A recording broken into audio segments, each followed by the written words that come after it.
సందట్లో సడేమియా అంటారు. ఇప్పుడు ప్రస్తుతం పరిస్థితి బెజవాడలో అట్లుంది. ఓ పక్కన పాపం మెకానిక్కులు కష్టపడి ఉచితంగా చేసేవాళ్ళు, పారిశుద్ధ్య కార్మికులు ఒక పక్కన ఉచితంగా చేసేవాళ్ళు, ఇట్లాంటి వాళ్ళందరూ ఉంటే వాళ్ళందరి మధ్యలో ఓ విచిత్రమైనటువంటి పరిస్థితి ఎవరిదయ్యా అంటే దొంగలు.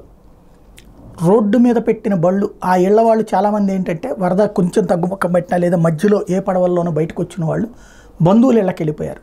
అక్కడ ఫోన్లు చేసి కనుక్కుంటున్నారు అక్కడ నీళ్ళు ఎంత ఉన్నాయి, శాంత నీళ్ళు పోయాక వెనక్కి వద్దాం అనుకుంటున్నారు అనమాట. అట్లాంటి వాళ్ళ బళ్ళు ఏదైతే ఈ దీంట్లో తేడా వచ్చిందో ఆ బళ్ళు ఎత్తుకుపోతున్నారు. నెంబర్ 1. రెండోది వచ్చేటప్పటికి ఆ ఇళ్లల్లోకి వెళ్ళి గ్యాస్ బండల దగ్గర నుంచి గ్యాస్ పొయ్యల దగ్గర నుంచి దొరికినట్టు దోచుకుపోతున్నారు. సామాన్లు దోచుకుపోతున్నారు. క్యాషు బంగారం, ఎందుకంటే కట్టు బట్టలతో పరుగులు పెట్టుకుంటూ వెళ్ళారు కదా, అవి దోచుకుపోతున్నారు. అదేదో మూలిగే నక్క మీద తాటి పండు పడ్డట్టు కష్టాల్లో ఉన్నప్పుడు ఇది మరొక కొత్త సమస్య అవుతుంది.